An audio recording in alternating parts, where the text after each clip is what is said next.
Nongeye kubasuhuza nshuti bakunzi bacano ukuri kw'ijambo ry'Imana, inshuti zacu mudukurikira umunsi ku wundi. Imana ibaha umugisha. Turi mugeze muri wa mwanya mwiza wo gusangira ijambo ry'Imana, ariko mbaje kubiseguraho hari hashize igihe tutabagezaho ijambo ry'Imana, ariko suko twabiretse ahubwo abahajemo impamvu zitandukanye, ariko ntabwo twabiretse, turi kumwe namwe kandi turabatekereza umunsi ku wundi kandi tunejejwe mu mutima wacu no gukorera Imana. Imana iduhana umugisha. Nkuko bisanzwe muri kumwe na Gahindolea Evangeliste, ndi umumama, umudamu, umugabo umwe n'abana batatu. Nejejwe cyane no gukorera Imana. Imana iduhana umugisha. Uyu munsi rero nihuse ndagira ngo dusangire ibyanditswe byera, dusangire ijambo ry'Imana. Uyu munsi ndifuza ko dusangira ijambo rivuga ngo kuba maso. Ariko reka mbere yuko dusoma ijambo ry'Imana dusenge nkuko bisanzwe twiragiza Imana. Uyu mwanya ni umwanya ukomeye cyane, tuba tugomba kwiragiza Imana. Mwami Imana yacu, Mana ikomeye kandi Imana yo kwizerwa, twongeye kugushima ndetse twongeye kuguha icyubahiro ko uragikwiriye nyakubaha Imana.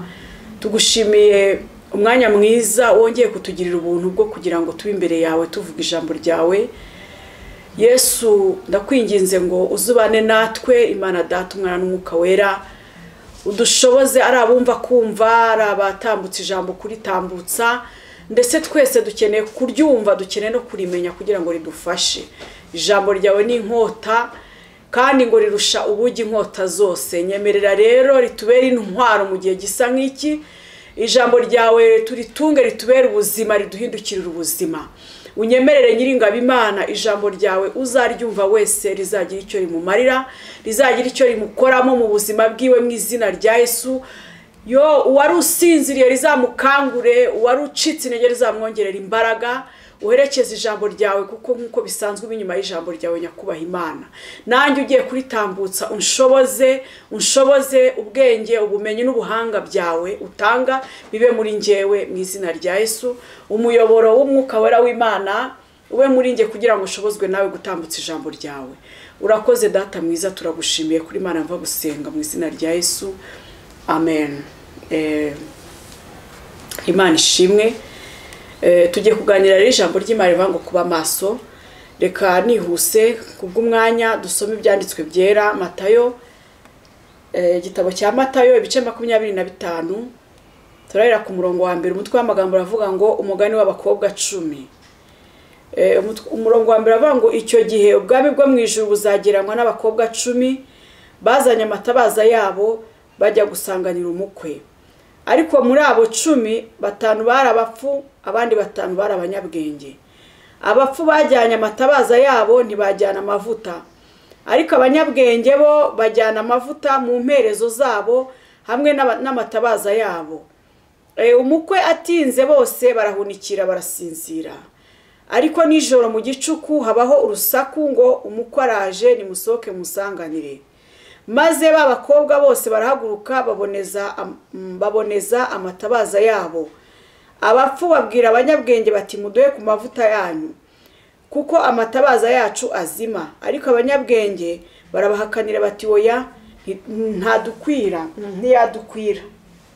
ntiyadukwira twese, ahubwo nimujye mu bahanjuzi muyigurire. Bagiye kugura umukwe araza. Abari biteguye binjirana nawe mu bukwe, urugi rurakingwa. Hanyuma abakobwa bandi nabo baraza bahamagara bati nyakubahwa mudukingurire. Nawe arabasubiza ati ndababwira ukuri yuko ntabazi. Nuko mube maso kuko mutazi umunsi cyangwa igihe. Amen. Imana ishimwe. Haleluya.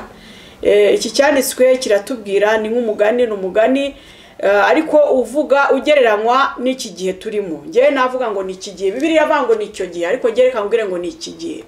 Kuko igihe cyose cyamye ari icyo gihe, ariko twebwe reka tuvuge ko ari iki gihe. Kuko iyo dushishoje tukareba neza dusanga ibyanditswe icyo bitubwira, niyo dukurikije uko ibihe biri kugenda biza nuko biri gusa, dusanga igihe ari iki ngiki. Buri wese ku giti cye igihe kiba ari iki ngiki. Ntufate igihe ngo kigire icya kera nkuko birivuga icyo gihe. Impamvu birivuga icyo gihe nuko ibyanditswe byera by'Imana byabayeho tutarabaho. niyo bavuga Bibiliya ivanga icyo gihe. Ariko igihe cyanjye n'igihe cyawe twe tuvuge ngo ni iki gihe, kuko ikindi gihe ntacyo uzi nanjye ntacyo nzi. Reka tuvuge ngo ni iki gihe rero. Ubwami bwo mu ijuru buri kugereranywa n'aba bakobwa icu, bamwe ni abanyabwenge abandi ni abapfu. Shaka kukuvuga, reka mbanze mvuge ku bakobwa b'abanyabwenge. Abakobwa b'abanyabwenge bari kumwe n'amavuta mu mperezo zabo, ndetse n'amatabaza yabo yarakaga. Nubwo bahunikiriye, bumvise umwami atinze barahunikira, ariko bari bafite icyo bahunikira. Bari bahunikiriye mu mperezo zabo harimo amavuta n'amatabaza yabo yaka. Bo n'abakobwa b'abanyabwenge. Ariko ngo abakobwa b'abapfu, Imana ishimwe, barasinziriye, nta kintu bafite mu mperezo zabo, bibitse ku itabaza gusa. Itabaza rero turageranya n'iki gihe, nk'uko buri wese ajya yikomanga avuga ngo ngiye narakijijwe, ukumva birahagije. Umuntu wese akajya gusenga, umuntu wese akavuga ngo narakijijwe, nyamara iryo ni itabaza. Ariko se mu mperezo yawe ufitemo iki? Niki kirimo mu mperezo yawe? Ese ufite amavuta?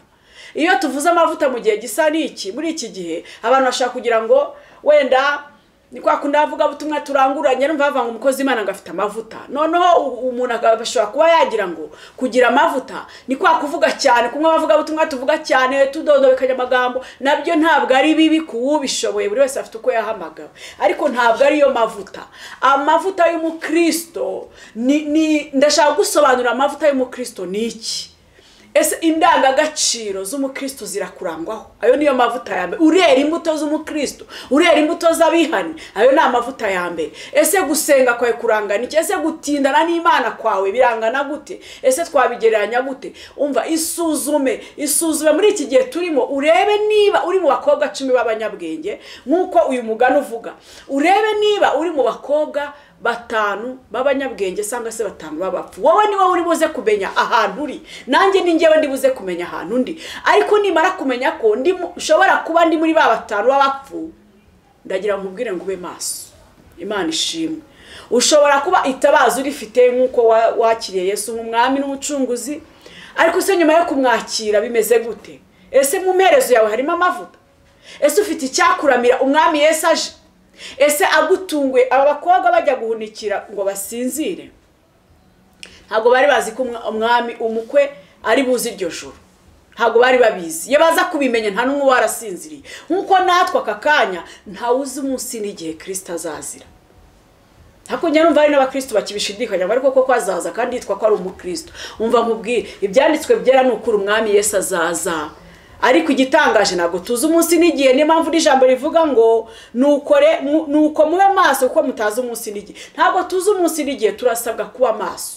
Kuba maso ni iki?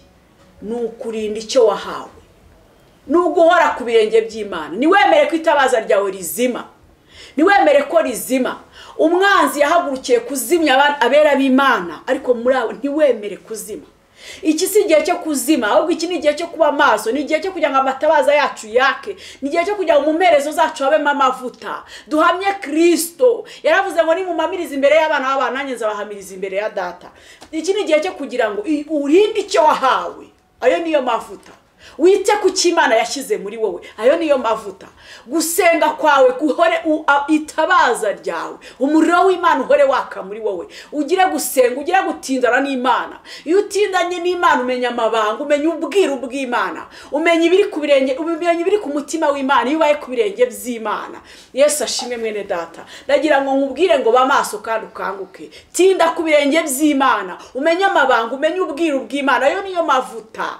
Nutinda hanze uzasa no hanze, uzavuga ibyo hanze. Ariko nutindana n'Imana uraza kumenya ibiri mu mutima w'Imana, kuko inshuti yawe yo mutindanye ikuvungurira kubyitekereza. Haleluya. Ayo niyo mavuta nshuti muvandimwe. Imana ishimwe, Imana ihabwe icyubahiro. Ndagira ngo nkubwire ngo kanguka ube maso. Iki si igihe cyo gusinzira, iki si igihe cyo guhunikira, ni igihe cyo kuba maso ko tutazi umunsi n'igihe. Ijambo niko ritubwiye ngo tube maso. Umva nkubwire mwene Data, Yesu ntazatinya kukubwira ngo sinkuzi. Nturebe imbabazi atugirira umunsi ku wundi. Nturebe ko adasiba kuvugana natwe. Nturebe ko adasiba kutuburira mu ijambo ryiwe. Akoresheje abakozi b'Imana, akoresheje ijambo ryiwe.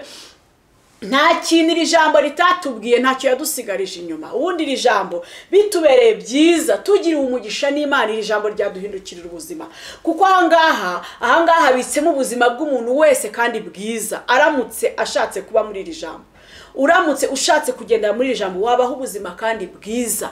Imana ishimwe. Ariko ndagira ngo nkubwire ngo nutabishaka, Yesu ntazatinya kukubwira ko atakuzi. Haleluya. Rero nutwarira icyo gusa ngo mfite itabaza ngo Yesu aranzi, ngo njya gusenga, ngo ndaterana. None ubu ngubu guterana ni gukeya, ni ingume, turi mu gihe gikomeye. Ese niba ari ingume guterana, itabaza ryawe rirazima, niwemere.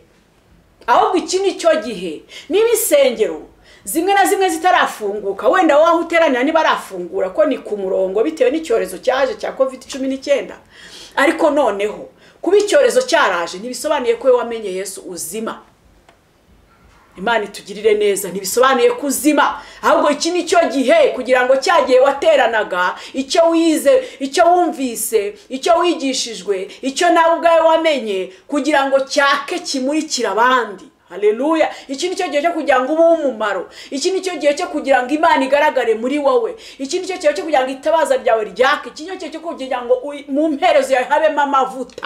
Nuwaba ari iruhande rwawe wese nawe amenye Kristo bivuye kuri wowe.